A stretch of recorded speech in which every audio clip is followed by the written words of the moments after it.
کر دیا باطل کو شک مفتی نجیب اللہ عمر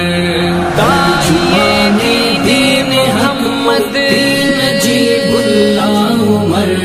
کر دیا باطل کو شک مفتی نجیب اللہ عمر۔ بسم اللہ الرحمن الرحیم نحمدہ ونصلی علی رسول الکریم اما بعد۔ جیسا کہ آپ حضرات کو اس سے پہلے بھی میں نے کچھ گزارشات آپ کے سامنے عرض کی تھی اور میں نے بتایا تھا کہ بریلوی طبقہ رضاخانی فتنہ عشق رسالت کا نام لے کر جس طریقے سے امت مسلمہ کو گمراہ اور بدراہ کرنے کی کوشش کرتا ہے، شاید ہی کوئی طبقہ ایک اتنے مقدس نام کا غلط طور پر استعمال کر سکے۔ ان کی تقاریر اور ان کی تحریر اور ان کی سابقہ گفتگو کو اگر دیکھا جائے تو آج کے زمانے کی ان کی گفتگو کے ساتھ نہیں ملتی۔ اس میں زمین و آسمان کا فرق آپ کو اس لیے ملے گا کہ یہ ہمیشہ اپنی دو رنگی پالیسی اپنا کر لوگوں کے سامنے کچھ سے کچھ ظاہر کرتے ہیں، ہوتا کچھ ہے دکھاتے کچھ ہیں، جیسا کہ کہا جاتا ہے کہ ہاتھی کے دانت کھانے کے اور دکھانے کے اور، اس طریقے سے یہ لوگ بھی اپنے نظریات اور عقائد جو اصلی طور پر ان کی کتابوں میں لکھے ہوئے ہیں ان کو چھپا کر لوگوں کے آگے اور چیزیں ظاہر کرتے ہیں۔ ایک ڈھنڈورا انہوں نے پورے دنیا میں پیٹ رکھا ہوا ہے کہ جی جناب درود شریف کو بڑا مانتے ہیں، ہم نبی سے محبت کرتے ہیں اور ہمیں جناب نبی پاک صلی اللہ علیہ وسلم سے عشق ہے اور یہ اور وہ، اور فریق مخالف اور سامنے والوں کو بس ان کے نزدیک ایک ہی تمغہ ملا ہوا ہے کہ یہ ان کو گستاخ رسول کہتے ہیں بس۔ لیکن اس عشق رسالت کے دعوے کو جس طریقے سے نبھانا مشکل ہے اسی طریقے سے یہ بیچارے بھی نہیں نبھا پائے۔ لوگوں کو کہتے ہیں جی فلاں درود کو نہیں مانتا، جی دیکھیں جی اذان سے پہلے درود شریف نہیں پڑھتے، جی یہ دیکھو جی درود کو نہیں مانتے، حالانکہ اذان سے پہلے درود شریف نبی پاک صلی اللہ علیہ وسلم سے خیر القرون سے ثابت نہیں ہے، اور یہ بات شرح مسلم کے اندر غلام رسول سعیدی نے بھی اس بات کا اقرار کیا ہے کہ خیر القرون میں یہ چیز نہیں ملتی تھی۔ لیکن غلام رسول سعیدی جو آج سے کچھ عرصہ قبل، چند سال قبل اس کا انتقال ہوا ہے، بجائے اس کے کہ یہ ان کی اس بات کو مان کر اور اس طریقے سے ایک دین میں اضافہ نہ کرتے، انہوں نے کیا کیا کہ غلام رسول سعیدی پہ اول تو انہوں نے پہلے فتویٰ لگا دیا کہ جناب یہ گستاخ ہو گیا ہے، اور اس طریقے سے بڑے فتوے لگا دیے۔ اور دوسرا کام کیا کیا کہ اس کے زندگی کے اندر اس کا مقابلہ نہیں کر پائے،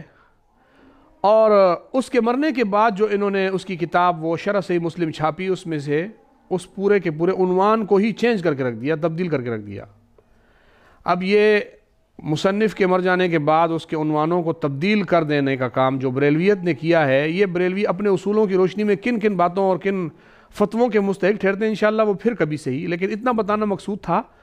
کہ اذان سے پہلے درود و سلام کا جو مروج طریقہ ہے، یہ مروج طریقہ غلام رسول سعیدی تک کسی کو نہیں ملا تھا، اور انہوں نے کھل کے رد بھی کر دیا۔ بعد والوں نے اس عمل کو چھوڑنے کے بجائے غلام رسول سعیدی کی کتابوں میں ہی رد و بدل کر دیا، جیسے کہ ان کی ایک پرانی عادت اور وتیرہ ہے کہ اس طرح یہ کرتے رہتے ہیں۔ تیسرے نمبر پر میں نے جیسے بتایا کہ درود و سلام یہ پڑھتے کس طور پر ہے؟ کیا عشق رسالت میں ڈوب کر، کیا نبی پاک صلی اللہ علیہ وسلم کی محبت میں آ کر،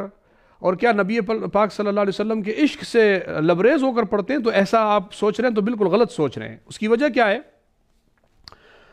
ان کے جناب بریلوی مسلک کے فیض احمد اویسی نے اپنی کتاب میں لکھا ہے، کتاب ندائے رسول اللہ صفحہ نمبر 250 پر وہ کہتا ہے کہ ہم تو یہ جناب اس لیے پڑھتے ہیں کہ اس سے ہم اسپیکر کی نبض معلوم کر لیتے ہیں کہ اذان سے پہلے جیسے کہ لوگ اسپیکر کھولتے ہیں تو 1 2 3 بولتے ہیں، تو ہم بھی جناب وہ 1 2 3 کی جگہ پر درود پڑھ لیتے ہیں، یعنی نعوذ باللہ من ذالک۔ یہ عشق رسالت کا ان کے ہاں معیار ہے کہ بجائے اس کے کہ یہ اس 1 2 3 کے بجائے درود شریف کو کسی صحیح جگہ پہ پڑھتے، 1 2 3 کی جگہ پہ درود شریف کو لے کر آ گئے۔ جیسے آپ کو پتہ ہے وہ اسپیکر والے اسپیکر جب چیک کرتے ہیں تو وہ ٹک ٹک کرتے ہیں 1 2 3 اور ہیلو ٹیسٹنگ، تو یہ جناب ہیلو ٹیسٹنگ اور 1 2 3 کی جگہ پر درود شریف کو لے کر آ گئے۔ یہ آپ دیکھ سکتے ہیں کہ انہوں نے کس جگہ پر لا کر اس کو رکھا۔ اسی طریقے سے انہی صاحب نے اپنی ایک اور کتاب الصلاۃ والسلام عند الاذان میں بھی یہ بات لکھی ہے کہ جناب یہ ہم اسپیکر کی نبض چیک کر رہے ہیں، جناب یہ 1 2 3 ہے، جناب 1 2 3 کی جگہ پر۔ یہ ایک شرعی مسئلہ اپنی جگہ پر ہے کہ کیا اذکار کو، اللہ کے نام کو بطور استخدام استعمال کیا جا سکتا ہے یا نہیں، یہ ایک الگ مسئلہ ہے۔ ایک شرعی طور پر فقہاء نے اس کے جواز اور عدم جواز پر ایک بہت لمبی بحث کی ہے کہ اللہ رب العزت کے نام کو اس طور پر اس کی خدمت لینا جائز ہے یا نہیں، یہ ایک الگ مسئلہ ہے۔ لیکن اب یہ ان کی دیکھیں کہ عشق کا معیار دیکھیں، جن کو عشق کی آئین سمجھ نہیں آئی وہ جناب دوسروں پر گستاخ رسول کے فتوے لگا رہے ہیں۔ یہ تو ہوئی، میں نے اس حوالے سے آپ کو بات بتائی کہ ان کا مقصد ہرگز درود سلام پڑھنا نہیں ہے اذان سے پہلے، بلکہ ان کا مقصد صرف امت میں ایک فتنہ اور فساد پھیلانا ہے، ورنہ اذان سے پہلے یہ درود و سلام صرف 1 2 3 کے لیے اور اسپیکر کی نبض کے لیے۔ اور وہ ایک مولوی صاحب جناب، ایک اور مولوی صاحب ہیں غفران سیالوی، وہ اپنی ویڈیو میں کہتے ہیں کہ جناب ہم اس سے اسپیکر کی نبض بھی معلوم کرتے ہیں اور دیوبندیوں کی قبض بھی معلوم کرتے ہیں، یعنی یہ ایک نئی بات بھی کر دی۔ مقصد اللہ کی رضا نہیں ہے، مقصد نبی پاک صلی اللہ علیہ وسلم کے احسان کا بدلہ نہیں ہے، مقصد درود پڑھنا نہیں ہے، کہیں قبضیں چیک کرنا ہے اور کہیں نبضیں چیک کرنا ہے۔ یہی ان کے ہاں سارا کا سارا جو ہے دین ہے، سارا دین ان کے ہاں جناب کہیں نبض چیک کر رہا ہے اور کہیں قبض چیک کر رہا ہے، یہ ہے ان کے ہاں۔ وہ آپ کس کی قبض چیک کر رہے ہیں وہ تو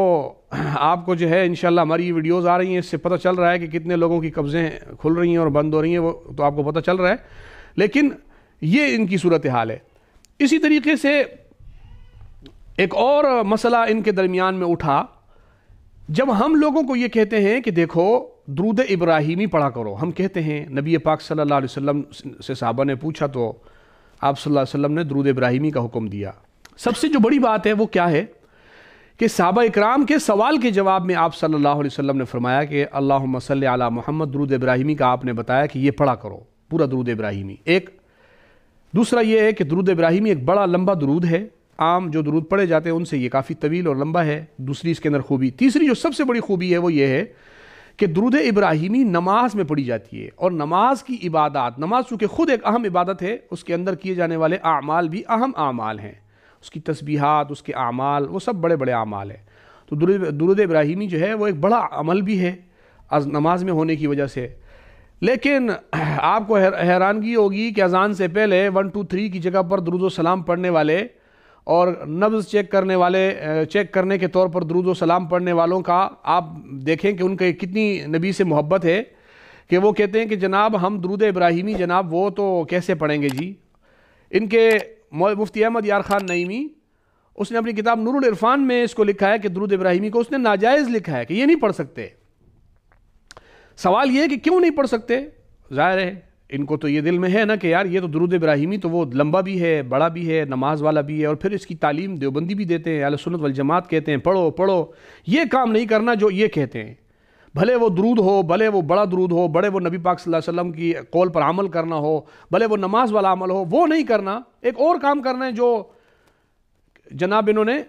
ہندوستان میں بیٹھ کے کسی کو بھی بنایا ہو۔ ایک تو یہ بات آپ ذہن میں رکھیں۔ دوسری بات میں نے جیسے بتایا کہ مفتی احمد یار خان نعیمی نے نور العرفان میں اس کو ناجائز لکھا ہے، اور اسی کی اقتداء کرتے ہوئے اس کے بیٹے صاحبزادہ اقتدار احمد نے اپنے باپ کی تفسیر نعیمی کو آگے چلاتے ہوئے 16ویں جلد میں لکھا کہ یہ جناب اس کو ناجائز لکھا۔ تیسرے نمبر پر اس نے اپنی کتاب، اسی مفتی احمد یار خان نعیمی کے بیٹے صاحبزادہ اقتدار احمد خان نعیمی نے بھی اپنے کتاب تنقیدات علی مطبوعات میں درود کو ناجائز لکھا، درود ابراہیمی کو۔ مفتی یہ جو بریلویوں کا ایک ہے شفیع اکاڑوی، اس کی ایک کتاب راہ حق، اس میں اس نے لکھا کہ درود ابراہیمی نماز کے ساتھ خاص ہے، یعنی اس کے بقول بھی اس کو نماز کے علاوہ نہیں پڑھنا چاہیے۔ جناب اسی طریقے سے ان کی ایک اور کتاب ہے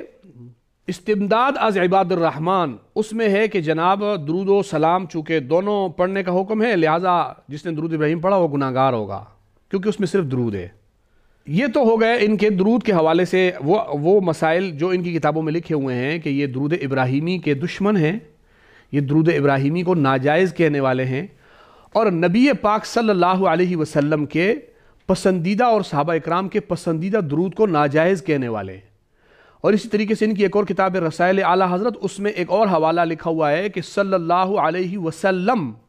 اس درود کے بارے میں، حالانکہ آپ کو پتہ ہونا چاہیے کہ یہ درود ہر حدیث کے اندر یہ درود موجود ہے۔ قال رسول اللہ صلی اللہ علیہ وسلم، صحابہ اکرام یہی درود پڑھا کرتے تھے۔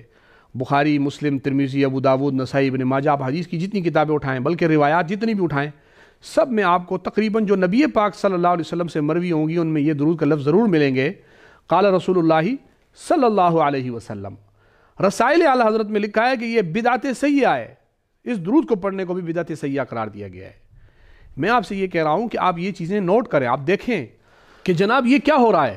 معاملات کہاں تک جا چکے ہیں کہ اذان سے پہلے 1 2 3 کی جگہ درود کو لائے، وہاں 1 2 3 اور جناب ہیلو ٹیسٹنگ کی جگہ پر لا کر وہاں توہین کا ارتکاب کیا، اور پھر درود ابراہیمی کو سرے سے ناجائز قرار دے دیا، اور درود ابراہیمی کے بعد پھر صلی اللہ علیہ وسلم کو بھی ناجائز قرار دے دیا۔ اب جب شریعت سے ثابت شدہ درود یا تو ان کے پڑھنے کی جگہیں جو ہے 1 2 3 کی جگہ ہیں، یا ان کا پڑھنا ہی ناجائز اور گناہ کبیرہ تک قرار دے دیا گیا اور کہا کہ اس کے پڑھنے کا ثواب ہی نہیں ہوگا، تو پھر نتیجہ کیا نکلا؟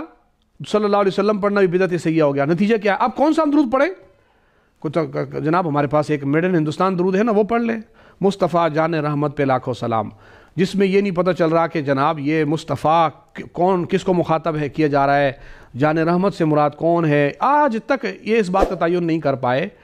کہ کیا جناب نبی پاک صلی اللہ علیہ وسلم کو نام لے کر پکارنا یہ جائز ہے؟ مصطفیٰ جان رحمت پہ لاکھوں سلام۔ کوئی بریلوی اٹھ جائے اور مجھے یہ بتا دے اپنی کتابوں سے کہ احمد رضا خان تو کہتا ہے لا تجعلوا دعاء الرسول کدعاء بعضکم بعضا، کہ نبی کو ایسے مت پکارو جیسے تم ایک دوسرے کو پکارتے ہو، اور ان کی کتابوں میں لکھا ہے کہ نبی پاک صلی اللہ علیہ وسلم کو نام لے کر پکارنا بے ادبی ہے۔ تو میں پوچھتا ہوں کہ یہ اس طریقے سے نام لے کر سلام پڑھنا نبی پاک صلی اللہ علیہ وسلم کو، وہ بھی ایسا بے ادبانہ انداز میں، پتہ نہیں، میں کہہ رہا ہوں اگر مراد یہ یہاں مصطفیٰ سے نبی پاک صلی اللہ علیہ وسلم ہیں تو تب میرا سوال ہے۔ ویسے تو میں نے جیسے بتایا کہ احمد رضا کے بیٹے کا نام مصطفیٰ رضا خان تھا، تو ہو سکتا ہے اس سے کوئی اور مراد ہو تو ایک الگ بات ہے، لیکن اگر نبی پاک صلی اللہ علیہ وسلم کی ذات گرامی مبارک موجود یہاں سے مراد ہے، تو میں نے بتایا کہ پھر یہ خود بریلوی اصولوں کے مطابق بھی نبی پاک صلی اللہ علیہ وسلم کا اتنی بے ادبی کے ساتھ نام لینا اور تذکرہ کرنا اور ندا کرنا اور پکارنا خود انہوں نے بھی ناجائز لکھا ہوا ہے۔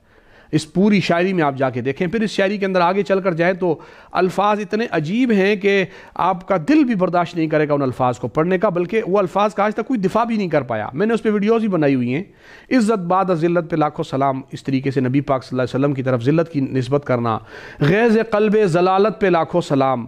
اب غیظ قلب ضلالت 3 لفظ ہیں، اس میں ضلالت سے مراد گمراہی ہے، قلب مانے دل اور غیظ مانے غصہ، گمراہی کے دل کی غصے پر لاکھوں سلام۔ یہاں لاکھوں سلام کا اس سے کیا لینا دینا؟ غیظ قلب ضلالت۔ تو ایسے جتنے بھی الفاظ اس میں مبہم قسم کے ڈالے گئے اور اس کو ہندوستان میں تیار کر کے لوگوں کو بولا گیا کہ جناب وہ بھی بدعت ہے، وہ بھی نہیں پڑھو، وہ بھی نہیں پڑھو، باقی جہاں پڑھنا ہے تو 1 2 3 کی جگہ پڑھو، اور وہ جناب وہ ناجائز ہے، وہ گناہ کبیرہ ہے، وہ فلاں، یہ کرتے کراتے درود کون سا والا پڑھنا ہے جناب؟ گھوم پھر کے لے آیا کہ جناب یہ والا درود پڑھنا ہے کہ جی مصطفیٰ جان رحمت۔ خیر، اذان سے پہلے درود و سلام پر انشاءاللہ میں مستقل ایک ویڈیو بناؤں گا، اس میں بتاؤں گا۔ هو المعظم خود بریلویوں کے پیر معظم الدین مرولی کے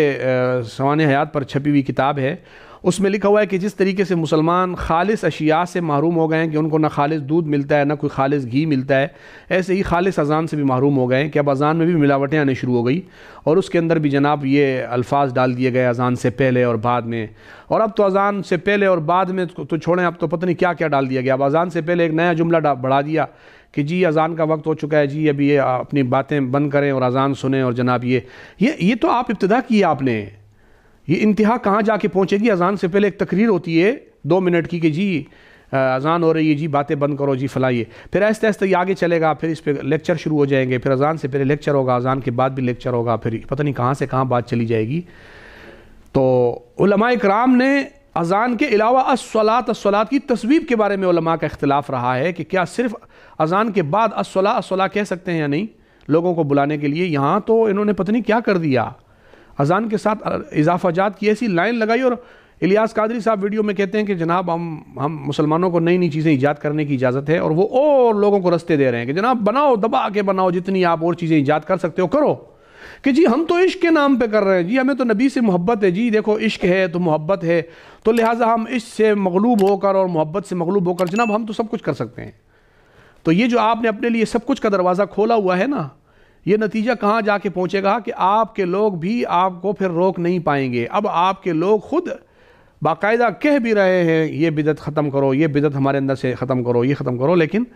آپ لوگوں کے بس میں ان بدعات کا خاتمہ نہیں ہے۔ کیوں؟ رستہ پہلے آپ نے دکھایا تھا، قوم جب اس کے برائی کے اندر عروج کو پہنچ گئی تو اب آپ کے شور شرابے سے کچھ نہیں ہونے والا۔ تو لہٰذا یہ میں نے کچھ چیزیں آپ کے سامنے پیش کی تھی، امید ہے کہ آپ کو اس حوالے سے بات سمجھ میں آ گئی ہوگی۔ میں یہاں بتا رہا ہوں کہ آخری بات بیان کر کے بات کو ختم کرتا ہوں۔ میں نے بتایا کہ جناب جس طریقے سے یہاں کہا گیا نا کہ ہم اذان سے پہلے 1 2 3 نیت دیکھیں نا، اذان سے پہلے درود پڑھنے کی نیت کیا ہے 1 2 3 کی جگہ پر، اور اگر کوئی اچھی نیت کرے تو کیا درود پڑھیں گے؟ تو احمد رضا خان نے وظیفہ کریمہ میں لکھا ہے کہ زیارت نبی پاک صلی اللہ علیہ وسلم کی زیارت، نبی پاک صلی اللہ علیہ وسلم کی زیارت کی نیت سے درود نہیں پڑھنا چاہیے۔ ہاں 1 2 3 کے لیے پڑھ سکتے ہو، جیسے کہ میں نے بتایا اس کتاب میں یہ لکھا ہوا ہے۔ تو اللہ تعالیٰ سمجھنے کی توفیق عطا فرمائے۔ وآخر دعوانا الحمدللہ رب العالمین۔